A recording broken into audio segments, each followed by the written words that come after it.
ಹಿಂದೂಗಳ ಪ್ರಮುಖ ಹಬ್ಬಗಳಲ್ಲಿ ಮಹಾಶಿವರಾತ್ರಿ ಒಂದು. ಕೈಲಾಸವಾಸಿ ಶಿವನಿಗೆ ಶಿವರಾತ್ರಿ ಅತ್ಯಂತ ಪ್ರಿಯವಾದ ದಿನ.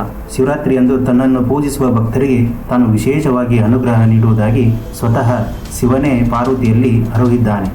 ಶಿವರಾತ್ರಿ ಆಚರಣೆಗೆ ಹಿನ್ನೆಲೆಯಾಗಿ ಅನೇಕ ಕಥೆಗಳಿವೆ. ಶಿವನು ಪಾರ್ವತಿ ದೇವಿಯನ್ನು ವಿವಾಹವಾದ ದಿನವಾಗಿ ಶಿವರಾತ್ರಿಯಂದು ಹೇಳಲಾಗುತ್ತದೆ.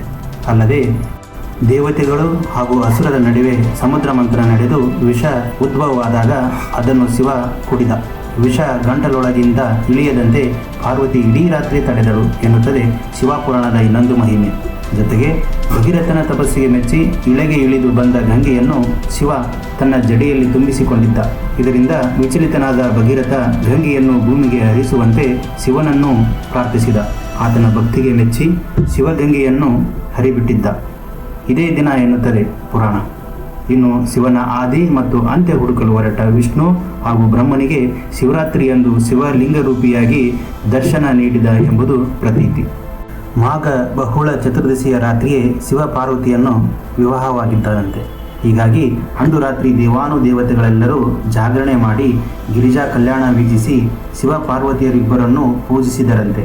ಹೀಗಾಗಿಯೇ ಜಾಗರಣೆ ಪದ್ಧತಿ ಆಚರಣೆಗೆ ಬಂದಿದೆ ಎನ್ನಲಾಗುತ್ತದೆ.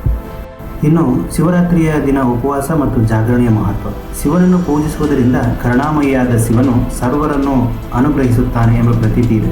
ಬೇಡರ ಕಣ್ಣಪ್ಪನು ಶಿವನನ್ನು ಪೂಜಿಸಿದ್ದರಿಂದ ಅವನನ್ನು ಅನುಗ್ರಹಿಸಿ ಮುಕ್ತಿ ಮಾರ್ಗ ತೋರಿಸಿದನು. ಸ್ಕಂದ ಪುರಾಣದ ಪ್ರಕಾರ ಬೇಡ ಚಂದನನಿಗೂ ಶಿವನ ಅನುಗ್ರಹ ನೀಡಿದ್ದಾನೆ.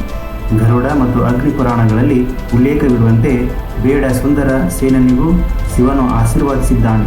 ಹೀಗೆ ಮಹಾಶಿವರಾತ್ರಿಯಂದು ಉಪವಾಸ ಮಾಡಿ ಶಿವನಿಗೆ ಅಭಿಷೇಕ ಮಾಡಿ ಬಿಲ್ವಪತ್ರೆಗಳನ್ನು ಅರ್ಪಿಸುವುದರಿಂದ ಎಲ್ಲರಿಗೂ ಸದ್ಗತಿ ಪ್ರಾಪ್ತಿಯಾಯಿತು. ಪ್ರತಿ ವರ್ಷದ ಶಿವರಾತ್ರಿಯ ಸಮಯದಲ್ಲಿ ಶಿವನು ಪಾರ್ವತಿಯ ಜೊತೆಯಲ್ಲಿ ಭೂಮಿಗೆ ಆಗಮಿಸುತ್ತಾನೆ, ಭೂ ಸಂಚಾರ ಮಾಡುತ್ತಾನೆ, ಎಲ್ಲ ಸ್ಥಾವರ ಜಂಗಮ ಲಿಂಗಗಳಲ್ಲಿ ಸಂಕ್ರಮಣಗೊಳ್ಳುತ್ತಾನೆ. ಹೀಗಾಗಿ ಶಿವರಾತ್ರಿಯ ಶಿವನನ್ನು ಯಾರು ಪೂಜಿಸುವರೋ ಅವರ ಪಾಪಗಳು ಪರಿಹಾರವಾಗುತ್ತವೆ ಎಂದು ಸ್ವತಃ ಶಿವನೇ ತಿಳಿಸಿದ್ದಾನೆ. ಶಿವರಾತ್ರಿಯ ಆಚರಣೆಗೆ ವೈಜ್ಞಾನಿಕ ಕಾರಣಗಳೆಂದರೆ ಸೂರ್ಯ ಮತ್ತು ಚಂದ್ರರ ಚಲನೆಯಿಂದಾಗುವ ಎಲ್ಲ ಕಾಲ ವ್ಯತ್ಯಾಸಕ್ಕೆ ನಮ್ಮ ದೇಹ ಹೊಂದಿಕೊಳ್ಳಬೇಕಾಗುತ್ತದೆ.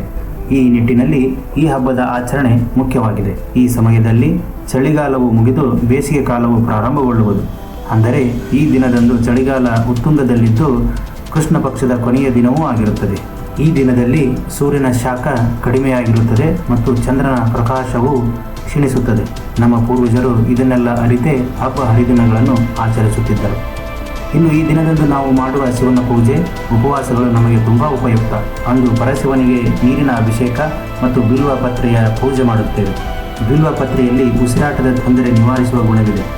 ಬಿಲ್ವವನ್ನು ಲಿಂಗದ ಮೇಲೆ ಹಾಕುವಾಗ ಅದರ ವಾಸನೆ ನಮ್ಮ ದೇಹದ ಒಳಗೆ ಹೋಗುವುದು. ಶಿವನ ಲಿಂಗವು ಕಲ್ಲಿನದಾಗಿದ್ದು ಅದರ ಮೇಲೆ ನೀರನ್ನು ಸುರಿಯುವುದರಿಂದ ಬಹಳಷ್ಟು ಶಕ್ತಿ ಹೊರಹೊಮ್ಮುತ್ತದೆ. ಅದೊಂದು ವಿಶಿಷ್ಟ ಕಲ್ಲಿನಿಂದ ಮಾಡಿದ ಲಿಂಗವಾಗಿರುತ್ತದೆ. ಜೊತೆಗೆ ಪೂಜಿಸುವ ದೇವಾಲಯವನ್ನು ವಾಸ್ತುವಿನ ಪ್ರಕಾರ ಕಟ್ಟಿರುತ್ತಾರೆ. ಈ ಕ್ಷೇತ್ರದಲ್ಲಿ ಹೆಚ್ಚಿನ ಗುರುತ್ವಾಕರ್ಷಣವಿದ್ದು ಅದನ್ನು ಶಿವಶಕ್ತಿ ಎಂದು ಕರೆಯುವರು. ಇಲ್ಲಿ ಮಂತ್ರಗಳನ್ನು ಪಠಿಸುತ್ತಾ ವಿಶಿಷ್ಟ ಕಲ್ಲಿನಿಂದ ಕೆತ್ತಿರುವ ಲಿಂಗಕ್ಕೆ ನೀರಿನ ಅಭಿಷೇಕ ಮಾಡುವುದರಿಂದ ಸುತ್ತಮುತ್ತಲೆಲ್ಲ ಹೆಚ್ಚಿನ ಶಕ್ತಿ ಬರುವುದೆಂಬ ನಂಬಿಕೆ ಇದೆ. ಈ ಎಲ್ಲ ಕಾರಣಗಳಿಂದಾಗಿ ಹಿಂದೂಗಳಿಗೆ ಮಹಾಶಿವರಾತ್ರಿಯು ವಿಶೇಷ ಹಬ್ಬವಾಗಿದೆ. ಧನ್ಯವಾದಗಳು.